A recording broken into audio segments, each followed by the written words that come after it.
jumpa lagi di channel Dokter Gahot. Oke, sebelum nonton video kali ini jangan lupa pencet tombol subscribe, bunyiin loncengnya, like, comment, and share. Mana tahu video ini bermanfaat untuk teman-teman semuanya. Oke, kali ini saya akan sidak salah satu teman atau sejawat kita yang lagi jaga UGD, jaga malam. Nah, ini pas dimana saat-saat mau operan jaga. Oke, ikutin ya. Bye-bye. Oke, sekali-kali kita iseng ngevlog sambil riding alias motovlog ya.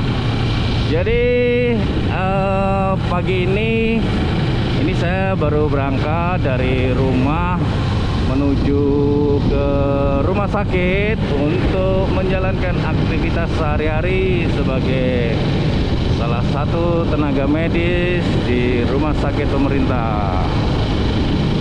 Oke, rencananya nih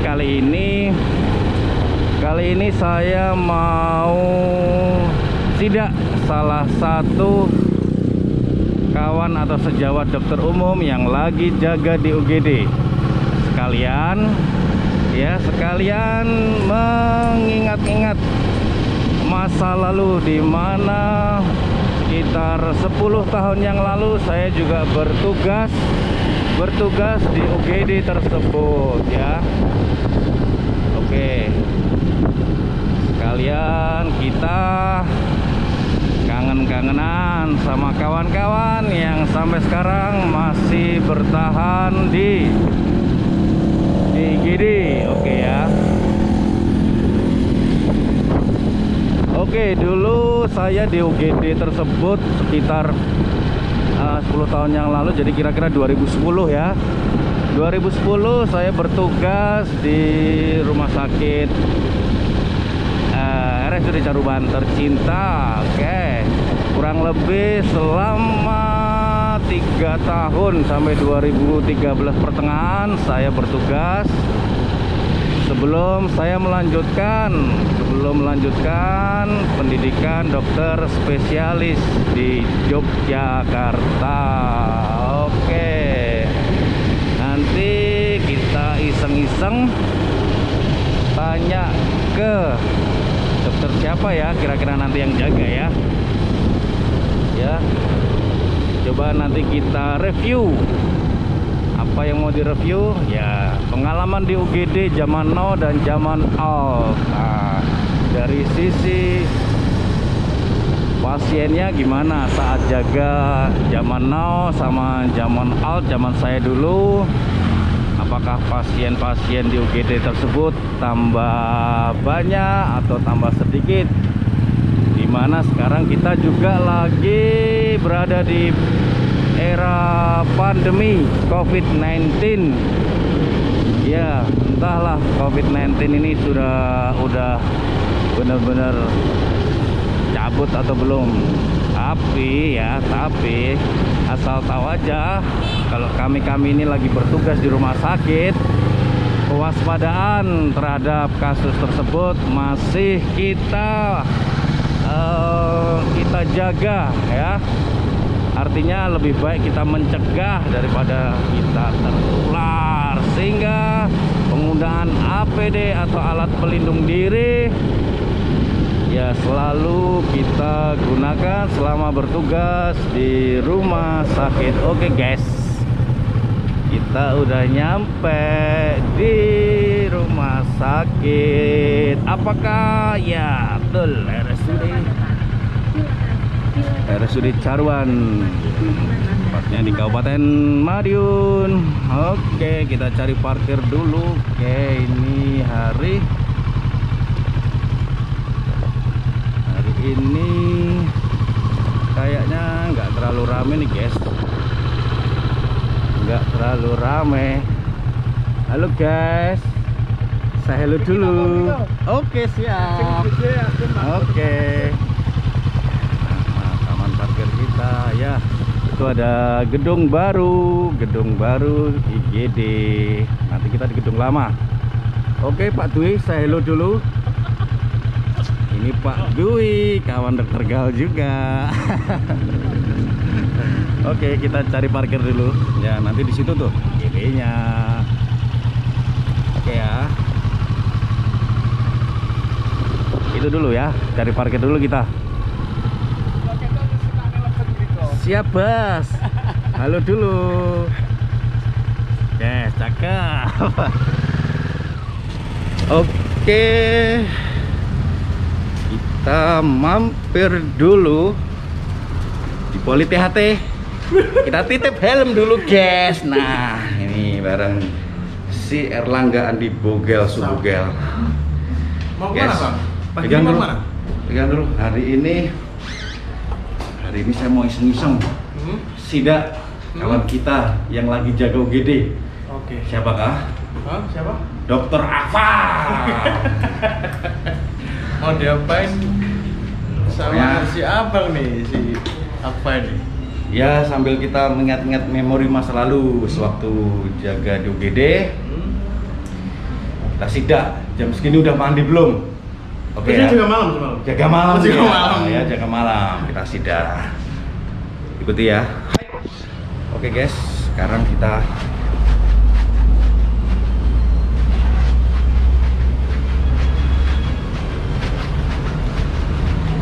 langsung aja kita sidak di Dokter Alfa yang habis jaga malam. Oke, kita menyelinap di pintu. Ya, ini pintu dokter jaga guys. Ternyata yang jaga malam belum mandi guys. Ya, Aman Bos. ternyata yang jaga malam belum mandi. Ya, suasananya lagi sepi-sepi aja. Oke, gimana? Habis jaga malam? Luar biasa, alhamdulillah. Kudune lek isuk ya wis adus to, guys. Oh, Kok ya ampun, belum Bang. mandi. Lihat nih, kumus-kumus ya. Ini kamar jaga teman-teman IGD. Oh, ini udah istimewa ini kalau kamarnya kayak gini. Coba lihat kamar saya dulu. Ini di sini sebelahnya. Ini guys, ini kamar saya jaga dulu di sini. Tapi yang namanya jaga malam sekalipun ya kita jarang tidur. Gimana? Semalam tidur jam berapa? Tidur jam 2 Bos. Jam 2, bangun jam berapa? Iya jam 4 lah. Oke, jam 4. Oke. Jadi gitu guys. Kalau jaga malam tuh di sini. Oke, sebelumnya perkenalkan dulu. Siapa? Oke.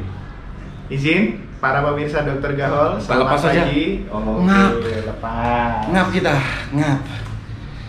Halo, kita opening. Saya opening Bang, izin ya. Iya dong, opening. Selamat pagi para pemirsa YouTube Dokter Gahol. Mantap. Jangan lupa selalu subscribe, comment, like, and share. Oke. Kenalkan dulu, nama saya Dr. Muhammad Mardi Al-Ghifari, dikenal sebagai Ya. Dokter Akfa. Akfa. Saya bertugas di IGD RSUD Caruban. Mantap. Tugas saya adalah menangani pasien-pasien kegawatan, menjadi komunikator atau yang membawa pasien kepada DPJP, mengantarkan komunikasi. DPJP apa itu DPJP? DPJP adalah dokter penanggung jawab pasien dan di rumah sakit ketika Ya, dokter dibangsa. spesialis ya. Iya. Oke. Dan juga intinya pokoknya tugas kami adalah menstabilkan gimana pasien itu bisa tetap selamat, hidup, aman, tanda-tanda vital, baik itu airway, breathing maupun circulation. Oke. Dokter UGD. Ingat-ingat saya juga 10 tahun yang lalu saya juga bertugas di sini seperti tadi yang sudah sempat saya sampaikan waktu perjalanan kita motovlog tadi ya. Jadi hal penting pada dokter UGD itu adalah yang namanya triase. Ya, istilah triase. Apa itu istilah triase? Kita tanyakan langsung ke beliau. Boleh. Apa itu triase, Dok? Izin. Ya, jadi triase pada rumah sakit bertugas untuk mengklasifikasikan atau lebih tepatnya kita mengkategorikan kondisi pasien mulai dari terdiri dari 4 kategori. Yang pertama, yang paling aman berwarna hijau, yang berarti dia dengan keluhan ringan. Kemudian kuning, ya, yang bergejala antara ringan, sedang, dan berat. Dan kemudian merah, yaitu pasien yang bergejala berat yang membutuhkan pertolongan segera. Dan yang terakhir yang hitam, yang berarti ketika datang ke IGD dia sudah meninggal dunia. Apa fungsi dari pengkategorian itu? Apa fungsi dari istilahnya kenapa pasien harus disendiri-sendirikan? Itu nantinya akan membantu kami ketika menghadapi pasien di IGD, mana yang harus lebih diprioritaskan. Itu akan membantu kami untuk mana yang lebih harus kita dahulukan, mana yang harus kita lebih perhatikan, mana yang intinya harus kita tangani sesegera mungkin. Siap. Jadi intinya semakin berat, otomatis harus kita dahulukan. Oke, jadi masyarakat di luar sana mesti tahu apa tugas dokter IGD. Misalkan ini, dok, ada kasus nih. Yes. Ini, misalkan ini sekarang jam 8 pagi. Atau jangan pagi, kalau jaga malam kan jam 9 malam. Oke, datanglah pasien jam 10 malam. Itu dengan keluhan demam 1 hari, batuk pilek. Anaknya masih muda, kira-kira juga usia sekolah SMP SMA gitu lah. Oke ya, itu jam 9 malam. Oke, apa jam 10 ya tadi ya? Jam 10 malam. Lalu saat dokter periksa, kira-kira 2 menit kemudian datang tergopoh-gopoh orang membawa pasien korban kecelakaan yang kondisinya tidak sadar. Apa yang dokter lakukan? Pasien yang pertama tadi bagaimana, pasien yang kedua bagaimana? Nah, ini contoh triase. Ya, ini contoh triase ya teman-teman. Jadi ini kasus yang umumnya kami hadapi di instalasi gawat darurat, bahwa ketika pasien masuk itu makanya pentingnya kenapa kita kategorikan ada hal seperti itu. Pasien yang pertama demam 1 hari, kemudian dengan gejala batuk pilek ringan, otomatis kita kategorikan triasenya berwarna hijau. Oke, kita tangani, tapi ketika di tengah kita menangani ternyata ada pasien baru datang. Kondisinya tidak sadar, pos kecelakaan, otomatis dengan ya sebegitu hektiknya pasti kita kategorikan dengan biar nggak backlight nih. Pasti kita kategorikan dengan kategori merah. Kemudian seperti apa? Seperti yang sudah kita jelaskan tadi, otomatis semakin berat kondisi, semakin berwarna merah, maka kita akan harus segera tangani. Otomatis yang hijau kita harus sampaikan, Bapak, Ibu, Adik, kita minta maaf, saya datang pasien yang lebih urgent, nanti akan saya tangani kembali, saya izin segera menangani pasien dengan maka untuk mengurangi miskomunikasi antara kami tenaga medis paramedis dengan pasien yang datang ke UGD, maka penting sekali penjelasan-penjelasan bagaimana cara kerja kami di IGD, sehingga pasien yang pertama kali datang tadi tidak merasa dibiarkan ya, karena pasien yang pertama itu klasifikasi hijau, pasien yang kedua baru datang langsung ditangani karena dia klasifikasi merah. Karena harus segera diselamatkan jiwanya. Oke, itu contoh dari triase. Oke, kira-kira semalam ada kasus apa yang menarik? Oke, kasus yang menarik sebenarnya pada umumnya kasus-kasus kami di IGD secara umum ya paling sering datang pasti itu tuh seperti apa? Ya pasti pasien 1 bedah, 2 penyakit dalam, 3 saraf. Apa pasien bedah yang datang semalam kecelakaan, cedera kepala ringan. Bagusnya di mana? Umum, karena istilahnya ketika menggunakan motor tidak menggunakan helm. Ini penting sekali karena di daerah sini masih banyak sekali para pengendara yang tidak mengenakan helm karena mungkin kepalanya lebih keras daripada aspal. Bahaya guys, beneran. Canda, gitu ya. Kita nggak bohong, benar apa yang hampir tiap hari kayak gitu ya. Hampir tiap hari. Apalagi sekarang aspalnya di sini mulus, di mana-mana di aspal. Asoy gepoy, gas terus, gaspol, rem blong. Seperti yang dijelaskan Bambangnya pasien datang nggak pakai helm, pos kecelakaan, kepalanya terbentur. Sekarang mengeluhnya kalau semalam dia nyeri kepala hebat, kebetulan mual muntah dan pingsan nggak ada, kesadarannya utuh, bagus, otomatis kita klasifikasikan ke cedera kepala yang ringan.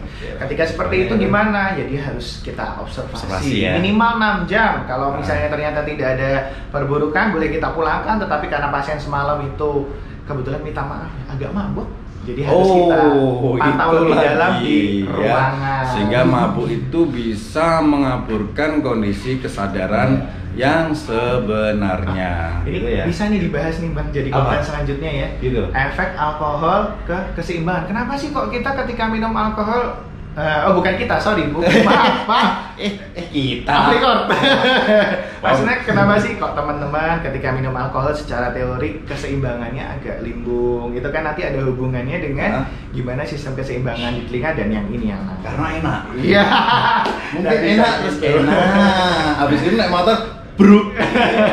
Bobot lah di rumah sakit. Oke, sekian dulu dari kami ya. Semoga sharing yang iseng-iseng ini bisa bermanfaat untuk teman-teman. Sekali lagi, triase penanganan pasien di IGD di rumah sakit manapun berdasarkan dengan triase. Jadi berdasarkan kondisi saat pasien datang, bukan ditangani berdasarkan Urutannya. mana yang datang duluan. Ingat ya, sehingga jangan sampai terjadi miskomunikasi antara masyarakat dan tenaga kesehatan yang sedang bertugas di IGD. Oke, sekian dulu. Selamat pagi. Dari kita, assalamualaikum warahmatullahi wabarakatuh. Salam Gaho.